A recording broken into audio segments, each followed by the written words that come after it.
President of the Socialist Party.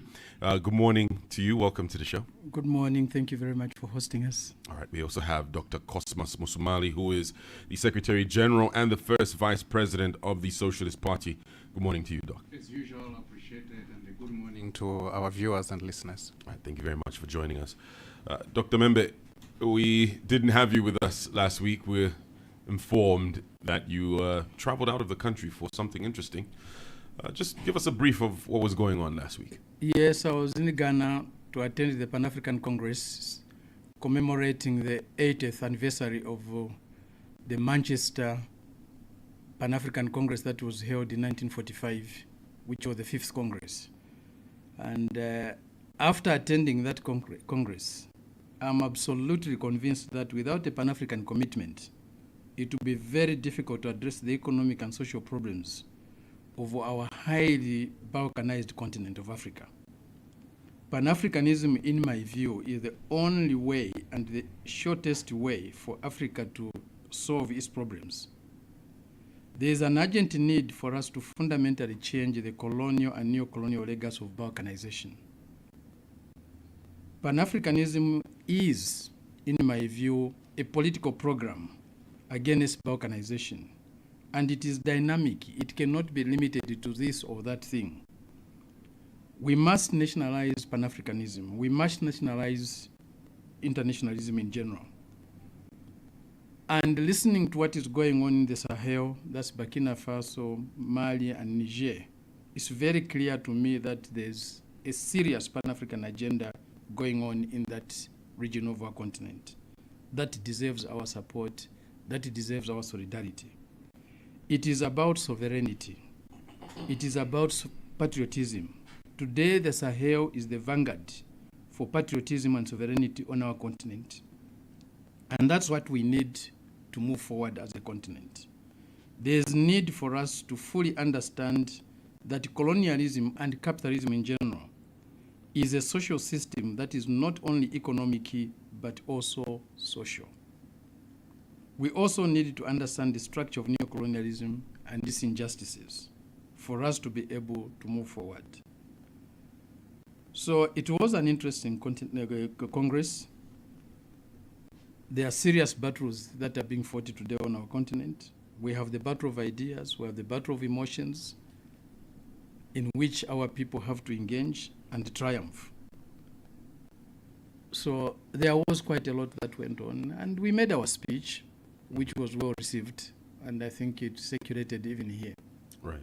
All right. Well, thank you very much for that update. Now, we'll be having a discussion around the address that the president gave in a media briefing yesterday. But before we get to that, Dr. Musumali, the Socialist Party's application to hold a rally on the Copperbelt was rejected by the police, who cited the stoning incident that occurred in Chingola earlier this month as the reason for that blocking. What's your reaction to that decision? What do you believe the police acted? Do you believe the police acted within the law with that decision that they made? I think for the information of our viewers and listeners, this was not to hold a rally number 32 from the Socialist Party to the Zambia police. Again, number 32. We wanted to hold this rally in the Register Ground, Kamchanga and Mfulira. And that would have given us an opportunity to explain and share ideas with the Zambian masses on the Copperbelt about the socialist program, and also take the time to engage voters. 2026 is near, and if you're a political party worth its salt, you have to engage the masses. And a rally is one of those that we're looking forward to. So just for clarity, it's 32 number rallies 32 that have been rejected. From which period? What period? That is from 2021. So during the UPND, yes, UPND during the UPND era. And from 32 notices, we have received 0 go ahead, 0 green light. Since 2021, we have never been allowed to hold a rally and engage the Zambian masses. Once on the Copperbelt, this was Changanamai ground in Kitwe, we were given the go-ahead But hours before we got started, thousands of police officers were mobilized from Dola, from Chingola, from Kalurushi. They had said they didn't have enough people. But as soon as they saw that we were ready and we were going to go ahead with the rally, they came in. We engaged them in terms of why the change, the sudden change, and they told us these are orders from Lusaka, from the highest office in the land. That's what the police people were saying. And when they say the highest office in the land, it's not about the Inspector General. This is about State House. So basically, State House told them, don't go ahead. Don't allow them to hold that rally. And our tents were vandalized. Our people who were putting up the stage and the public address system were intimidated. That was the only occasion where we came closer to being allowed to hold a rally. But 32 times the answer has been 0. It can't be a coincidence. Even the nature of the reasons, the explanations that they give us are very, very standard. One is they do not have enough police officers on hand to help us attain the security measures that they would desire. In our applications, we have often explained to them, we have enough marshals, we have trained our people, they will take care of our security needs. And maybe just for the sake of observation, give us 3-4 police officers to accompany and record, if necessary, or monitor the proceedings of our rally. But they have never given us the go-ahead. So even in this case, in Mfulira, Kamchanga, Red Star Ground, the explanations they gave, or the excuses they gave, were one, the national security concern.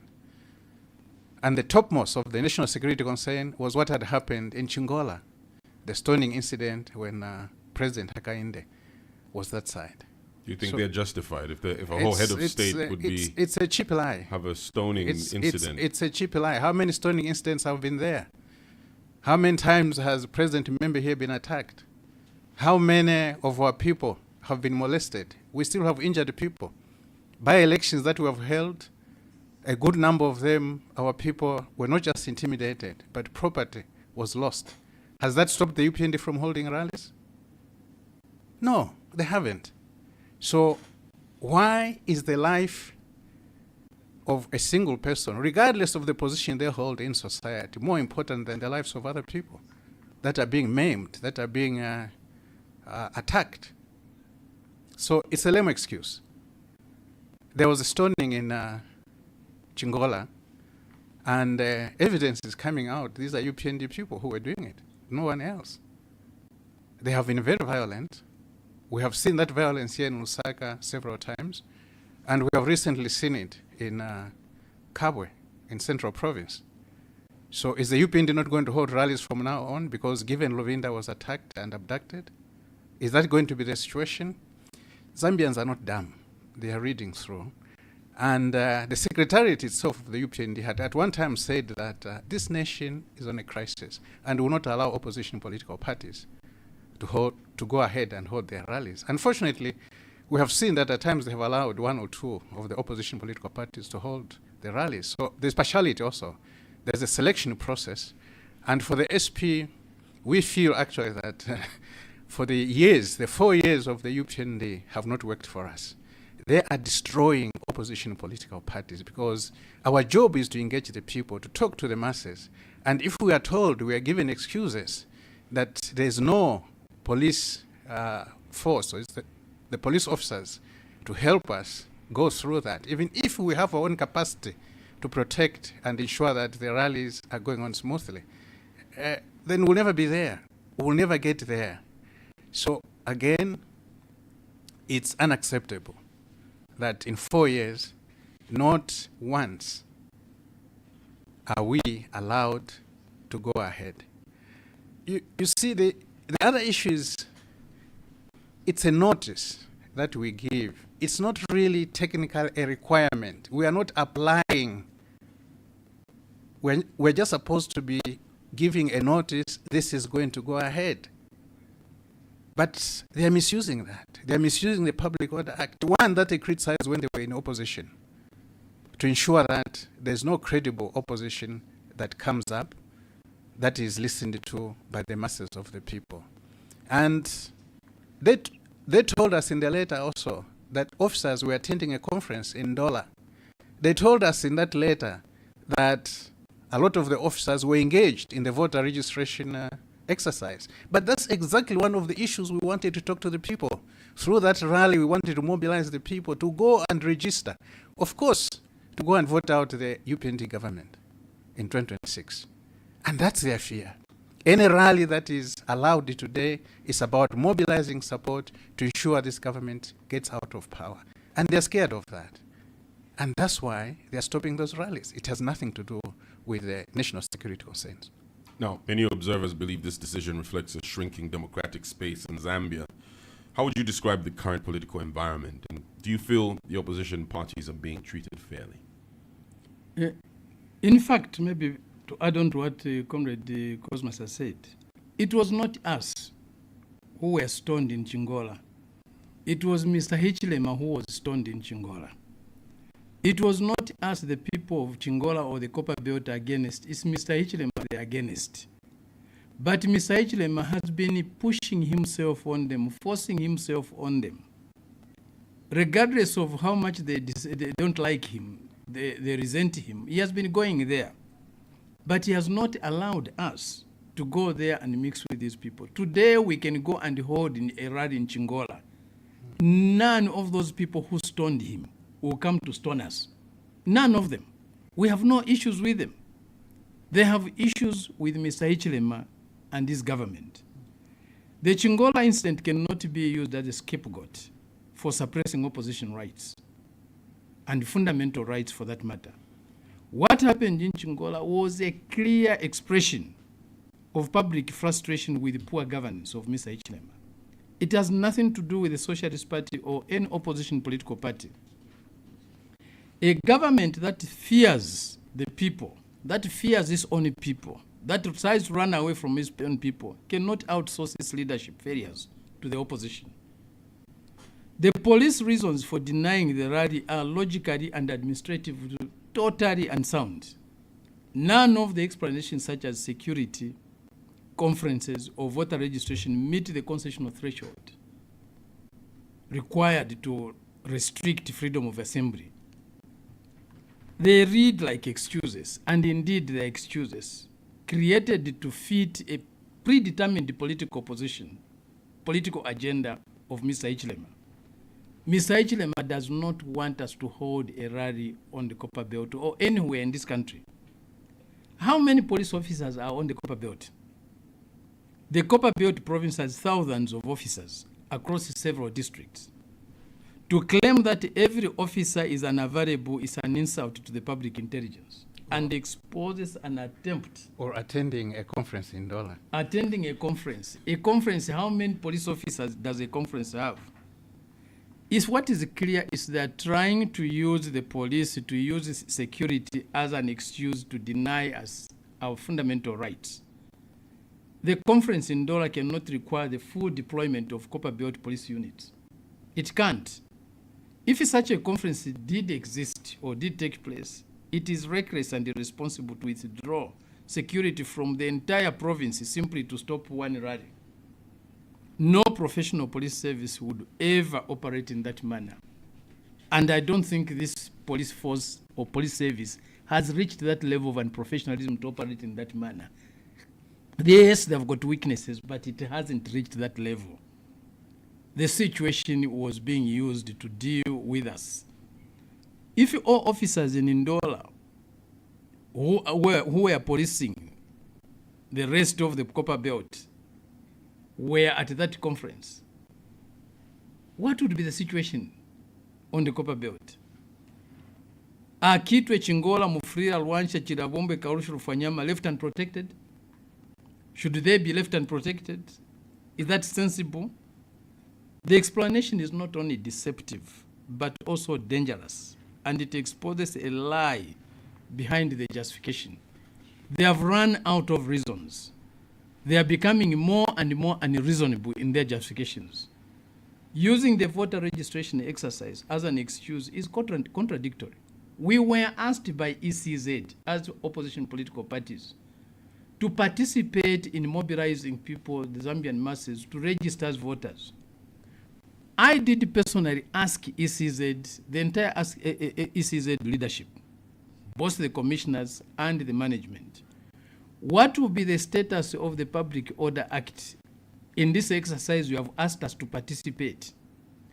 Are we going to be given the freedom to hold meetings with the voters the way we do during the 90 days of the elections or during by-elections? The commission said they will get back to us on that. They have never gotten to us. They asked us or assigned us a duty without giving us the possibilities of how to carry that duty out. And they have never come back to you on that. They have never come back to us on that. We met them. We met them. All these excuses are simply exposing a government that is so scared of his own people. These are frightened little men, scared of their own shadows because of the so many wrong things they are doing or they have done to our people. The letter from the police exposes a government that is now afraid of its own citizens, totally afraid of its own citizens. When leaders lose public confidence, they hide behind the police directives. What the country is seeing is a ruling party, a president haunted by the consequences of his failures and the failures of his government, and terrified of mass mobilization by the opposition. They are scared of mass mobilization. These restrictions reflect a systematic attempt by Mr. Hichilema to shrink the democratic space. And he is clear about it. He was saying it yesterday. Listening to him yesterday, it shows you clearly this is a man who is not ready to allow us to enjoy our freedom of assembly, our freedom of expression, our right to protest, to demonstrate.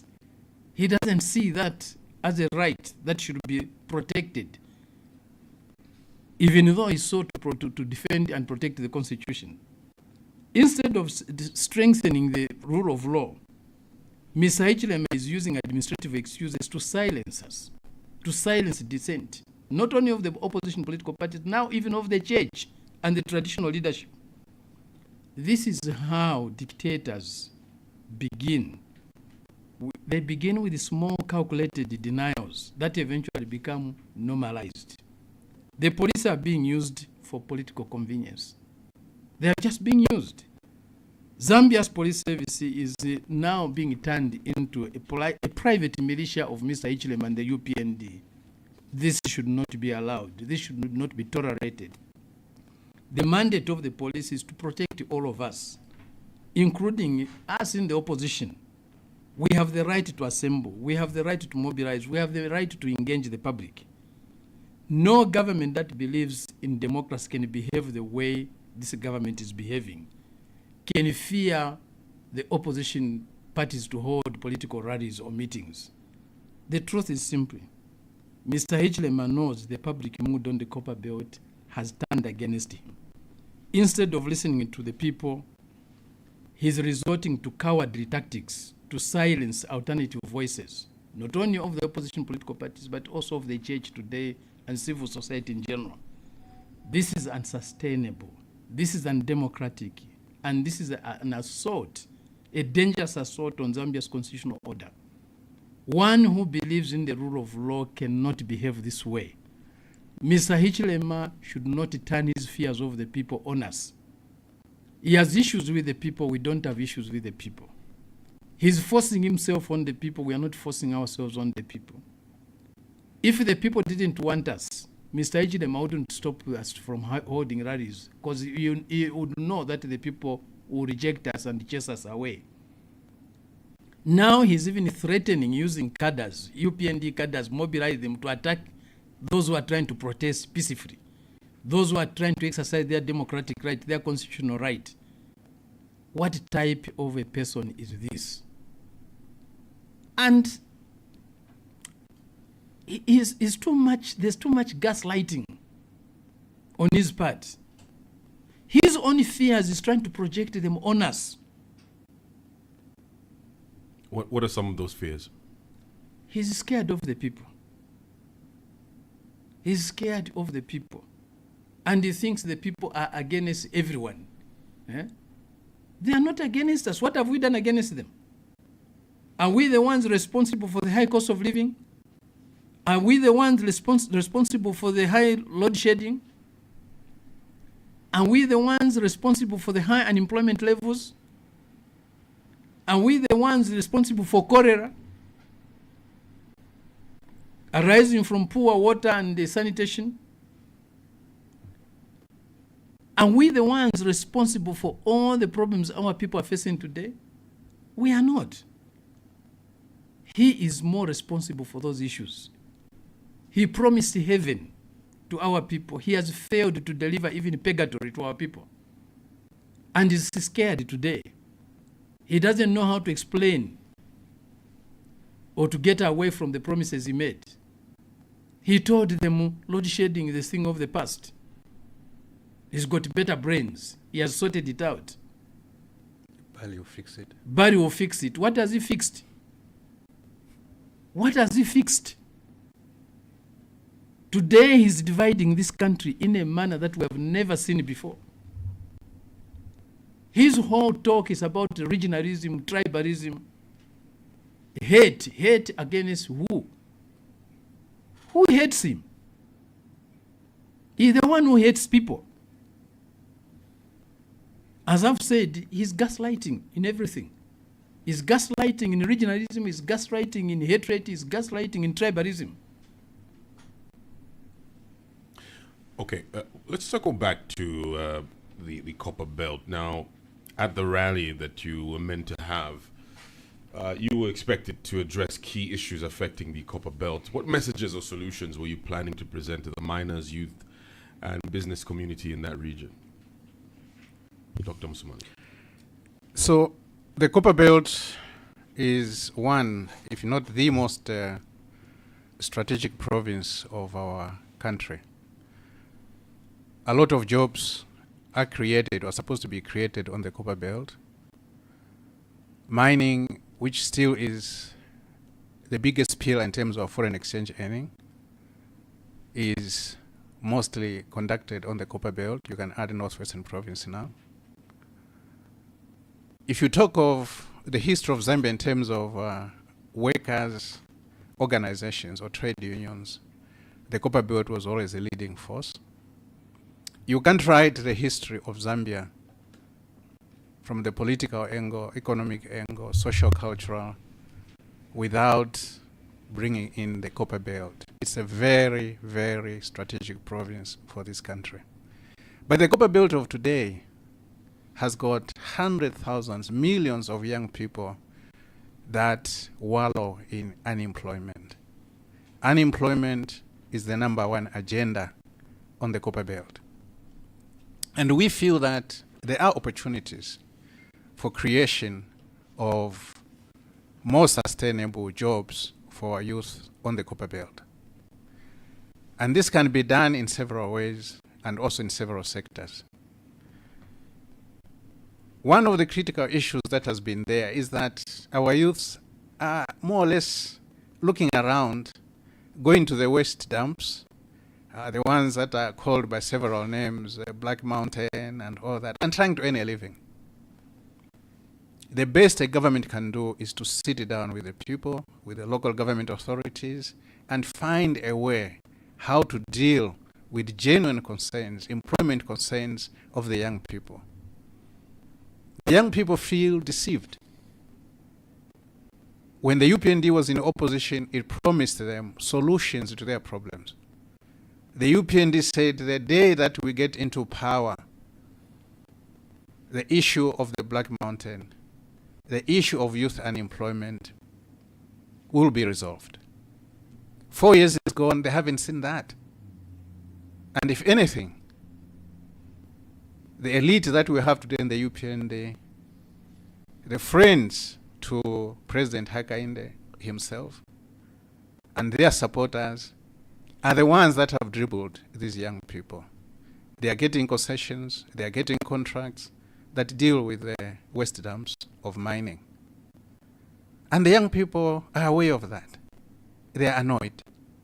And they wanted concrete answers from their president. And remember also that it's the young people that voted overwhelmingly to bring the UPND government into power. They made it possible for the UPND to be where it is today. And they feel cheated. They have been duped by President Hakainde and the UPND. The Copper Belt is still capable of creating jobs. A government that sits down with the young people, local government authority, business communities, and also other civic leaders on the Copper Belt, think through, find more creative ways, will enable the young people to gain some reasonable employment. The second issue is that livelihoods are at stake on the Copper Belt. It's one of the most polluted provinces or regions of our world. I'm talking of world, not just Africa, of the world. The Kafue River today, which is key to the survival of the Copper Belt, is one of those with heavy metals, polluted with heavy metals. There's no town on the Copper Belt today where you get your tap water and drink it without reservations. A lot of the towns on the Copper Belt, when you open a tap, you may think this is coffee or tea that's coming out of that tap. This is water, and this water is supposed to have been processed.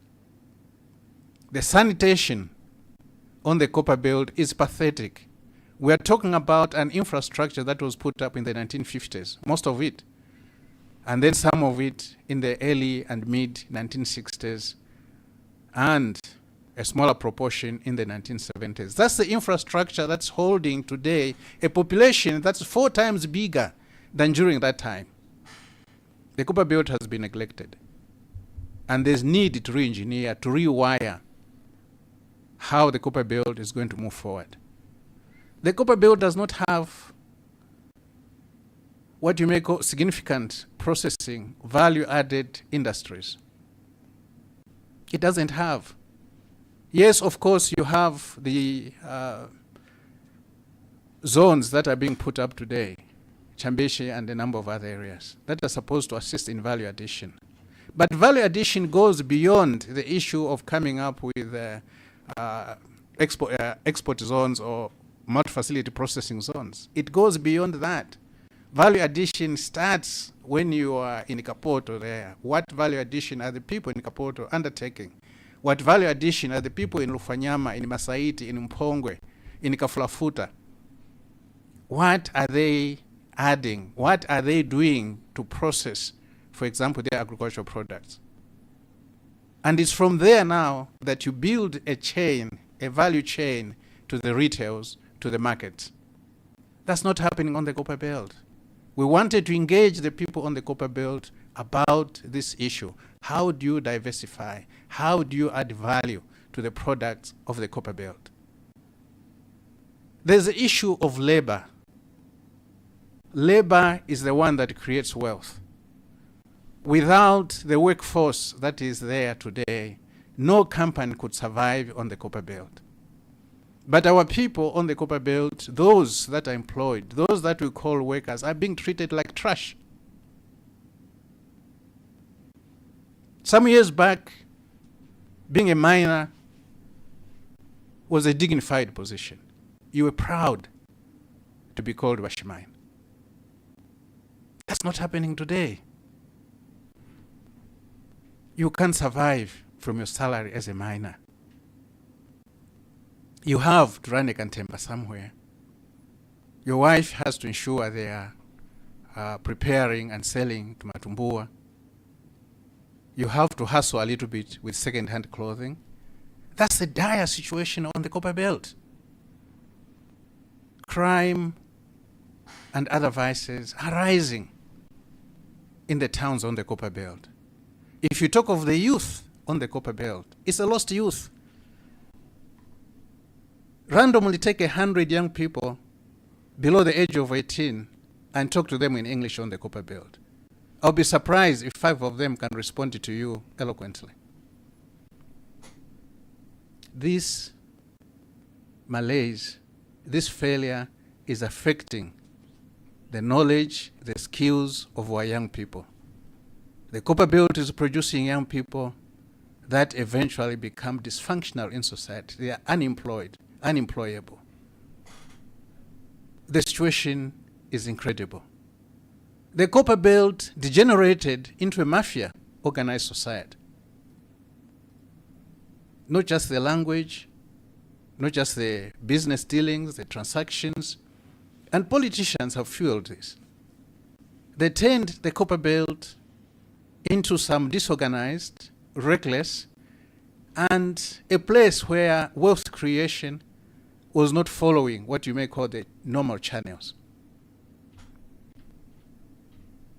We can reverse, we can re-engineer, we can make the Copper Belt take its rightful place in the history of this country. It has always played a leading role, and as a Socialist Party, we are 100% convinced that the Copper Belt can still lead this country, that the Copper Belt can have decent education, decent health facilities, it can have a decent infrastructure, and the people of the Copper Belt can live dignified lives, which they have been denied to date. But that needs greater engagement from the political leadership and other leaders of our people. The Copper Belt has gigantic problems. Some of them actually structural problems. Poverty on the Copper Belt today stands at 35.9%. 35.9%. The survey that was conducted by Zamstats in June-July 2022 showed poverty moving from 30.8% on the Copper Belt to 35.9%. That's not a small jump, it's a huge jump. Employment structure on the Copper Belt has changed. Akale balemba omukuba n'amashovels n'amapicks. Today, that is gone. They are mining with the sophisticated equipment. We have high-tech equipment. We have excavators, bulldozers, and all sorts of equipment in the mines. These pieces of equipment have wiped out thousands of jobs. One excavator costing $25,000 or $30,000 can wipe out 2,000, 3,000 jobs. No matter how many mines we open now, the numbers of people we are going to employ on those mines is not going to be much. The other year, Mr. Ichilema was commissioning a mine, a nickel mine in the northwestern province, which is going to be the biggest nickel mine in Africa, according to him. But the numbers of people who are going to be employed, according to him, is 700. 700, the biggest nickel mine in Africa. What does it mean for job creation? There will be fewer and fewer jobs on the mines. This means the leadership of this country has to rethink the way forward for the Copper Belt. And this rethinking cannot be done by politicians alone. There's need to engage with the people on the Copper Belt, to engage with the authentic leaders of our people on the Copper Belt, the union leaders. The union leaders are important, but today they are reduced to nothing. We need to start re-engaging with them in a more meaningful way. We need to engage with the traditional leadership on the Copper Belt. There's still traditional leadership on the Copper Belt of the Lamba people. They need to be engaged. There are religious leaders on the Copper Belt. They need to be engaged. There are business leaders on the Copper Belt. They need to be engaged, in addition to the people themselves. So the political activity that needs to go on the Copper Belt is huge. And stifling this engagement is not helping matters. It's not helping matters. The politician alone cannot rescue the Copper Belt without a proper engagement with the people. And hence the need for more rallies, for more meetings, for more organization. There must be the highest level of political activity on the Copper Belt in this country. The stoning of Mr. Ichilema is a result of all these challenges. The challenges are huge. Magic solutions cannot be found without engaging with the people. The challenges on the copper belt do not require a MacGyver, a Barry will fix it. No, they require collective wisdom. We are not looking for a single genius to sort out the copper belt. We are looking for a collective genius. And a collective genius only comes through political engagement. We need more and more meetings on the copper belt. We need more and more rallies on the copper belt. Well, if you just tuned in, this is the Socialist Hour brought to you by the Socialist Party. We have Dr. Fred Membe, who's the president of the Socialist Party and also the first vice president and also secretary general of the Socialist Party, Dr. Musumali, Dr. Cosmas Musumali. I'd like us to get to President Hichilema's press briefing. So yesterday he addressed the nation. What are your overall thoughts on his remarks? And do you feel the briefing answered the concerns Zambians currently have? I could start with you, Dr. Now let me start. Dr. Musumali. Sure. With the permission of I listened to it, and I was worried. It's worry that later on leads to sadness. And I would implore the UPND supporters to go through that speech again, look at the body language of the head of state. Mr. Hichilema has run out of ideas. He has become insensitive to the needs of the masses of our people. Mr. Hichilema is not self-aware of himself and what this country is going through. Yes, as human beings, we all have our moments of weakness. As human beings, we all have certain frailties that come out, regardless whether you want to hide them or not. But this is the president of a country. And what you are saying there is almost like policy. And what you are saying there matters quite a lot. You are not just addressing the Zambian people, you are addressing the entire world. What he said yesterday did not end yesterday. It's reverberating everywhere. Here we are today, looking at what he said, analyzing it, and it's documented, it is archived. Even 10 years from now, Zambians will still come back and say, what type of a president did we have? What did he say? And how did he say it? I do not have the appropriate words, actually, to describe that. President Membe here alluded to gaslighting. That was one of the characteristics of that address. I would say it was also condensating of the actual situation in Zambia. At times it was threatening. He used humor from time to time, dry humor, but actually he was issuing threats in that speech. He was scapegoating several times. The people that help Mr. Hichilema to write his speeches have to invest a lot of time, not just in drafting the speeches, even if they lie to us, but they have to do it in such a way that does not offend the masses of our people. And what we saw yesterday was offending.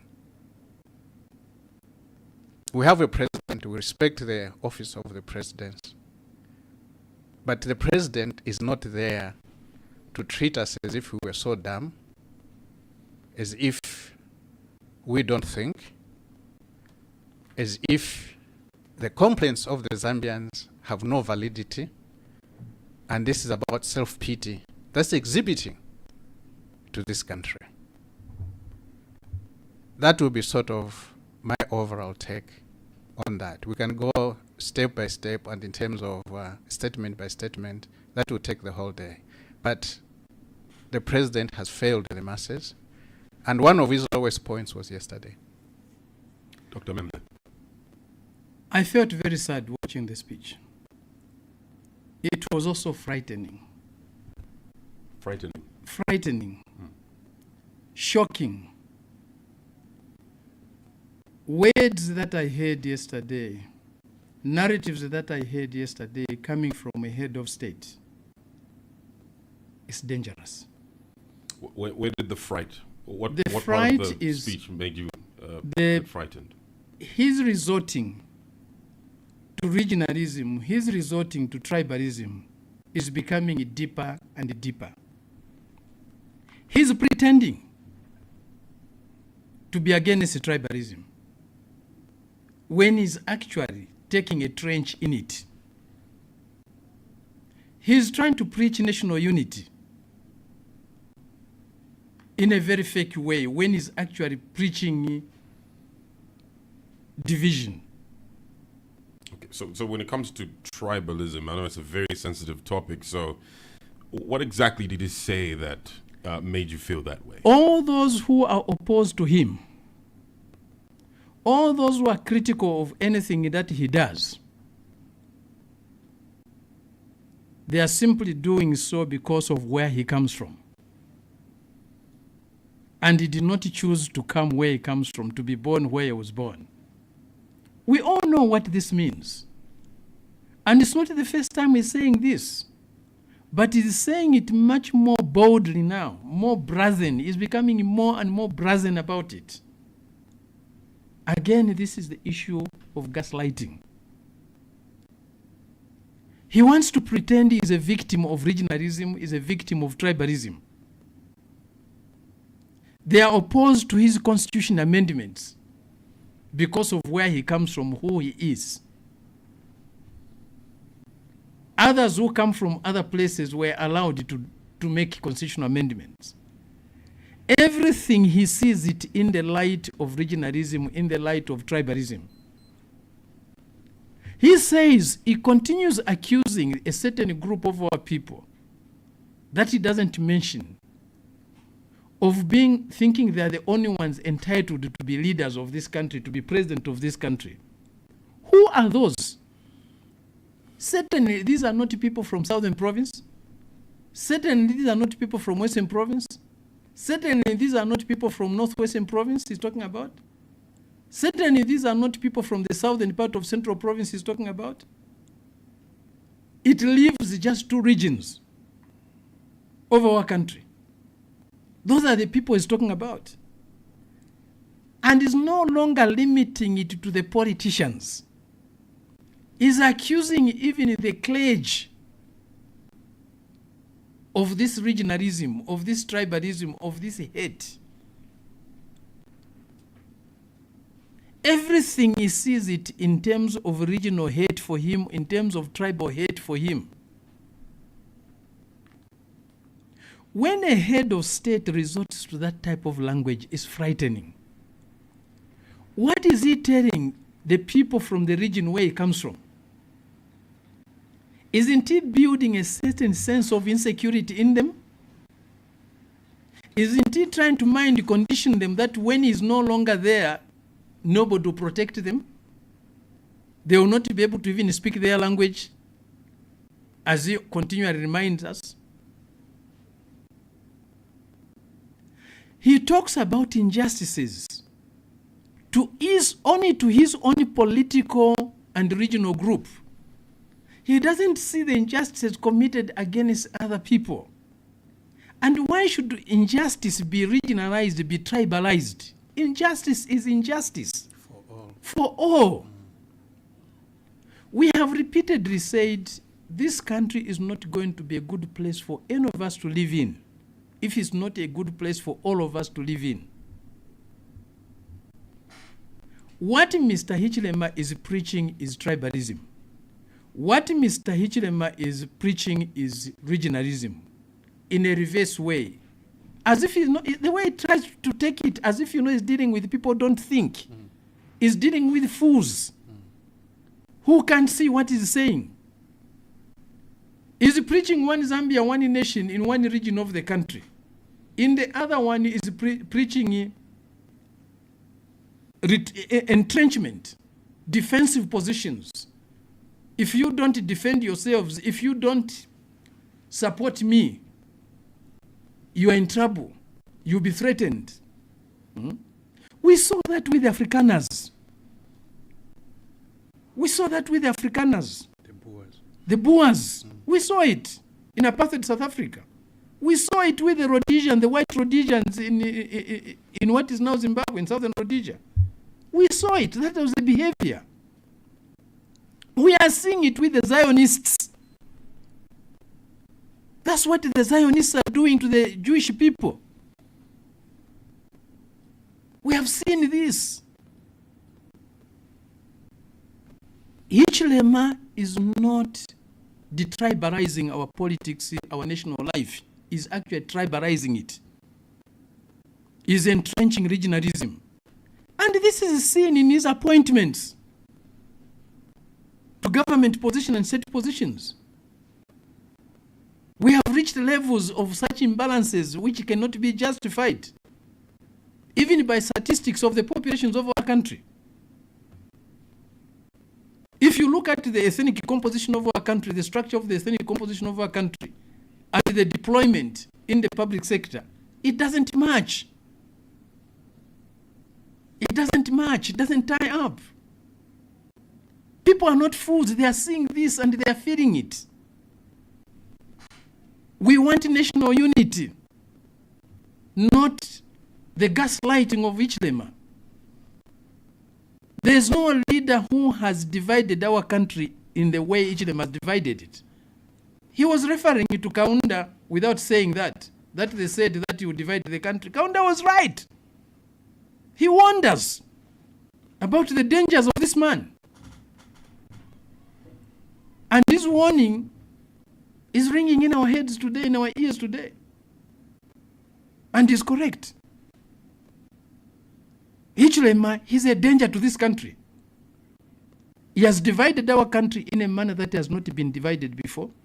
He has killed the civil liberties of our people in a manner that has never been seen before. There is no government that has restricted our freedoms, our fundamental rights in the way Hichilema has done. For more than 4 years, how many rallies, how many meetings have been held by any group that is not with him? He is holding rallies every month, everywhere where he wants. Literally every weekend. Every weekend is holding a meeting, a public meeting, is holding a rally. His group is protesting whenever it wants. There's no issue. Yesterday, Hichilema was threatening people who protest, who use their fundamental rights. Instead of protecting them, he was threatening them. But he's also extended the invitation to get to the table and have a conversation with the protesters. What has come out of those conversations with him? The meetings people have held with him. Monologue. Lectures from him. A know-it-all. Hichilema doesn't listen to anybody. Hichilema doesn't yield to anything. It has to be his way or nothing else. Hichilema does not budge. Hichilema does not retreat on what he wants. He has to get it. The constitution is saying we are all opposed to it because it's Hichilema pushing it. So it is his constitution. It's not a national constitution. It's not ours. Do we want an Hichilema constitutional amendment? No, we want a national constitutional amendment in which all of us participate. All of us agree. So this time it's his amendments that we are opposing because we hate him. It's not about our national interests. It's not a national agenda. It's not a national agenda. And this thing of lying about the constituencies, that if you increase constituencies, then you are increasing money. The constituencies are not administrative centers. They have never been administrative centers for the resources of our country, for the development of our country. Constituencies are legislative institutions. Administrative institutions for the development of the country are done through districts. The district council, that's where the planners are, the budgeting officers are, the auditors are, the accountants are, the line departments are. You don't find the line departments in a constituency. No, they are not there. And that's why our constitution has not restricted the creation of districts, because it's an administrative tool to distribute the resources of our country, to distribute the resources of our people. You need just a statutory instrument to create a district. The president needs a statutory instrument to create a district. A constituency is not created that easily because it's a legislative organ. It's not an administrative thing. You can't pump more and more resources in the constituencies. Pump more resources in the districts. Strengthen the districts. Constituency Development Fund was not made to substitute districts administration. It was meant for the MPs to intervene in little projects here and there. He's changing the structure of the way our country is administered. Even the constitution does not allow that. It's unconstitutional to supplant districts, weaken districts, rendering district administration irrelevant. This country is not governed that way. When you look at this whole constituency development, it's a lie. It's a political tool to manipulate, to hoodwink. And in the final analysis, actually to steal. They're just stealing this money because accountability is low in terms of development, constituency development funds. Let's get back to dealing with things the way they should be. Even if it calls for our greatest effort. Let's do things the right way. Okay. Well, we've actually come to the end of our program. I'd like to thank you so much for joining us today. Appreciate it. That went pretty fast today. Right. Thank you.